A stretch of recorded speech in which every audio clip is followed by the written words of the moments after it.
Today, we're going to look into the axis of evil. It is not what you're guessing. It refers to some problematic observations in the CMB, cosmic microwave background, maps for which we currently have no good explanation. But before we dive in, just a bit of a context. So, what is CMB? Let us start with the really easy. When we look at the sun, we know that we're looking at the sun from approximately 8 minutes back, right?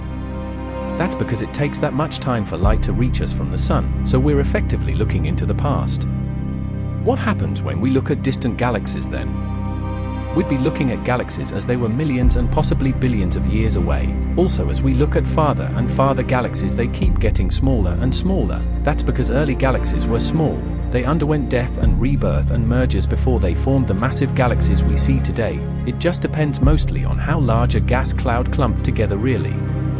But we know galaxies weren't around since the birth of the universe. At some time there was just hydrogen, simply a proton and an electron bound together. As we look farther and farther, which also means further and further back in time, we cross the time of the galaxies and arrive at just 400,000 years after the Big Bang, when the temperature was high enough for the hydrogen gas to exist as a plasma. Now, hydrogen gas is transparent, but plasma is definitely not. Photons, of course, can't travel in a straight line through plasma without getting absorbed into the quantum processes happening. That means anything beyond that time we cannot see, and this forms a shell around us, but the heated plasma released massive amounts of light or radiation which is present all around us, but just because it's coming from so far away it got massively redshifted and got bumped into the microwave range, giving us a temperature of just a few degrees above the absolute zero, and that's what we observe all around us as the CMB. Should be around 2.725 Kelvin. Now that we understand what CMB is, just a bit more about how a map of CMB is made. Temperature data from space. This data is processed through a mathematical process called a spherical harmonic expansion, which breaks down the complex all-sky temperature map into simpler, individual patterns. It is just a process we use to filter out the noise, heat, from sources other than the CMB, like our own galaxy, the solar system, etc. Now, this process uses a technique whereby it separates the data to make different components of the map with different angular resolutions and then later combines these to form the whole map. For example, the first component would be a monopole. It represents the average uniform temperature of the entire CMB. An analogy would be if you had a painting with lots of fine detail on it and you decided to use a healing brush on the whole thing. And we separate the data into higher and higher angular resolutions, i.e. in the first example the whole picture is just one color, one temperature, and hence called the monopole. In a second component called the dipole, you use slightly higher angular resolutions, meaning now if there is a difference in temperature between two regions bigger than the angle we're covering, say for example 20 degrees, it shows up as a hot spot and a cold spot on the map. This is called the dipole, and as you keep increasing the resolution you get the quadrupole, the octupole, and so on. For comparison, if you hold up your hand at arm's length and raise your little finger in your field of vision, the angle it covers would be roughly about 1 degree. Now we combine all of these maps with different angular resolutions and then we get the complete CMB map. You need to combine them because the individual maps only have information about the difference between their respective angular resolutions. Like for example, if I'm using a 20-degree resolution, that map would only say the difference between these two regions of an angle span of 20 degrees is 0.05 Kelvin, and so on. So when we overlay these different components we get the complete map. This is all just an exercise to be better able to remove noise from the data really. Okay. With that out of the way, let's dive in to answer what exactly the axis of evil is and what it represents. Emma, from what I gather, the axis of evil is just that the axes of the cold spots and hot spots are aligned in a certain direction in the quadrupole and octupole components of the CMB map. Is that right? When scientists mapped the cosmic microwave background, CMB, the faint afterglow of the Big Bang using WMAP, and later Planck, they decomposed it into spherical harmonics, basically breaking the map into patterns of increasing angular complexity. Dipole, one hot and one cold hemisphere, mostly due to our motion relative to the CMB. Quadrupole, four-lobed pattern of hot-cold regions. Octupole, eight-lobed pattern. Ideally, these patterns should be randomly oriented, no preferred direction, because the universe on large scales should be isotropic, the same in all directions. The anomaly. But surprisingly, The quadrupole and octuple patterns are aligned, their axes point roughly the same way. That common direction seems close to the ecliptic plane, the plane of Earth's orbit, and the CMB dipole direction. This alignment was first noticed by Land and Muguijo, 2005, and cheekily dubbed the axis of evil. So yes, what you said is essentially correct. The axis of evil refers to the fact that the quadrupole and octuple components of the CMB temperature fluctuations are unusually aligned, implying a preferred cosmic direction. Why it's weird? If true and not a coincidence or contamination, it would violate the cosmological principle that the universe is isotropic on large scales. It might hint at new physics, anisotropic inflation, topology of the universe, or even foreground effects tied to the solar system. Yeah, Emma, pretty big shocker, but I hear many scientists are mostly leaning towards it being due to some contamination. Also, I think I read somewhere that the possibility of it being a statistical fluke was disproven. So, what exactly are the possible explanations proposed, and which of them are most likely to be true? You've picked up correctly. A lot of scientists do lean toward the axis of evil being caused by boring stuff like contamination or chance, though it's not settled. Here's a breakdown of the possible explanations, how likely they are, and what the current status is, as of the most recent data. Possible explanations. 1. Statistical fluke chance anomaly. The alignment is just a rare random outcome in a Gaussian random field, what should describe the CMB fluctuations. 2. Foreground contamination systematics. Imperfect subtraction of Milky Way dust, synchrotron radiation, zodiacal light, solar system ecliptic plane effects, instrument noise, or scanning strategy could leave residuals that mimic or bias the low multipole patterns. 3. Astrophysical local structure effects. Large-scale nearby structure, superclusters, voids, lensing or kinetic effects, motion of our galaxy or local group, or integrated Sachs-Wolf effect, ISW, affecting CMB photons traveling through potentials. Also, weak lensing by local structure might distort low multipoles. 4. Non-standard cosmology new physics. The universe isn't perfectly isotropic on large scales, maybe large-scale magnetic fields, anisotropic inflation, cosmic topology, non-trivial global shape, or physics violating the cosmological principle. Might also include exotic modifications, e.g. spiral time phase structures, helix quasiperiodic structures, that imprint preferred directions. You asked if the statistical fluke explanation had been disproven? No, statistical fluke is not definitively disproven.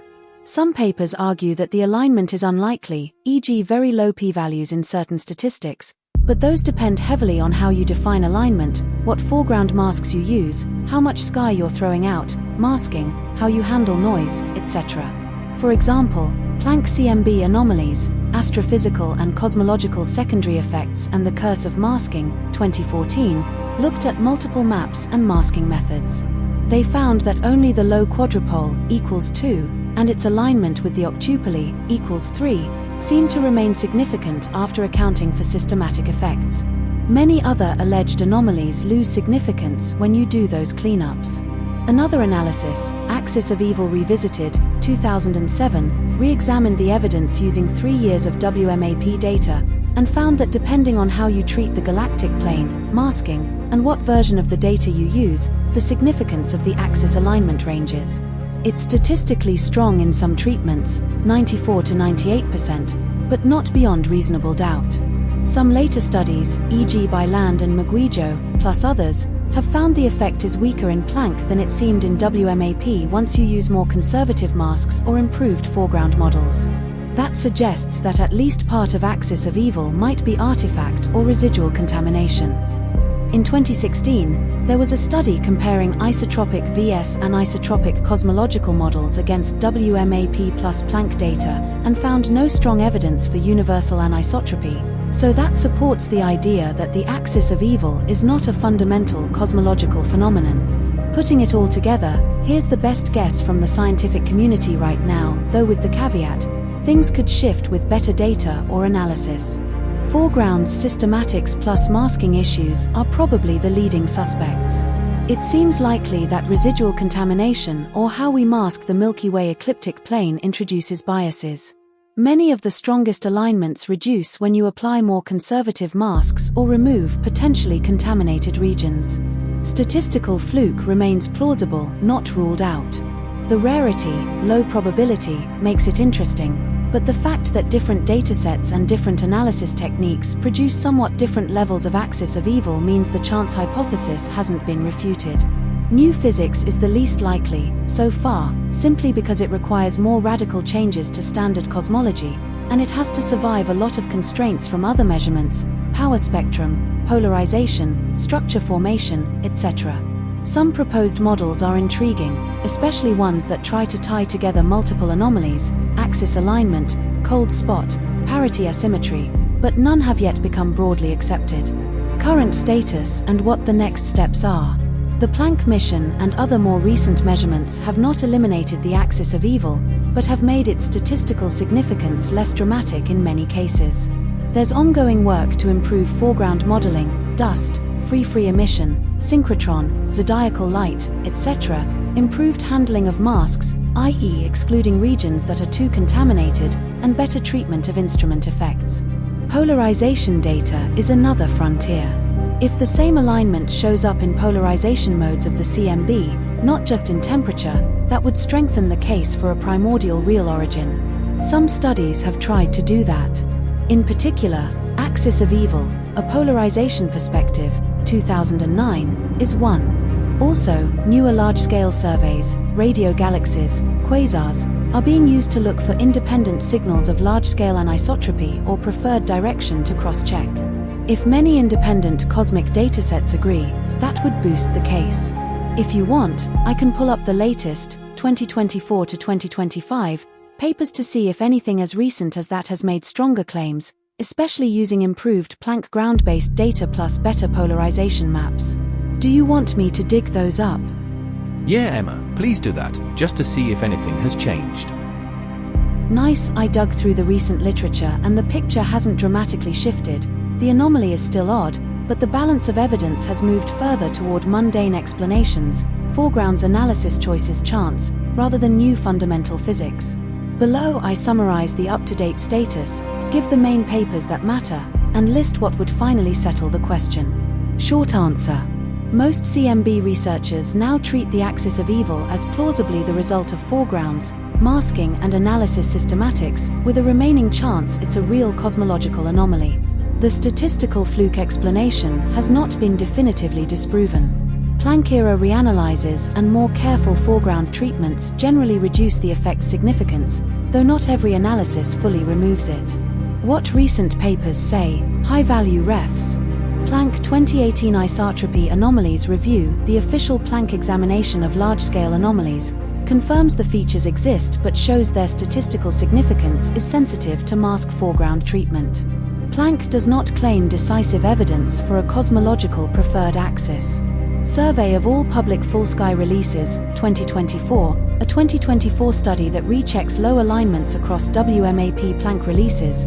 It finds the anomaly's strength varies with map choice and cleaning approach, i.e. it's not robustly constant across datasets. That pushes toward the anomaly being partly analysis foreground dependent. One recent theory re-examinations, 2024, papers like Gazdanaga, 2024, try to explain anomalies from inflationary primordial mechanisms. They show models exist that could create alignments, but these remain speculative and must also satisfy many other observational constraints. Two reviews of Planck anomaly analyses, 2014 and 2020s, multiple reviews show that when you apply conservative masks, use alternative map-making techniques, or account more fully for astrophysical secondaries, the significance of many large-angle anomalies, including AOE, drops. These reviews are the reason the community leans toward non-cosmological explanations. 3 polarization birefringence work, analyses of polarization, and hints of cosmic birefringence, are relevant because a primordial origin should leave a signature in polarization as well as temperature.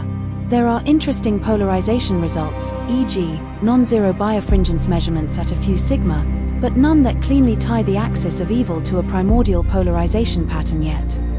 Wow, that was so much fun. Let's talk about something else tomorrow. Bye, Emma. Have a nice evening.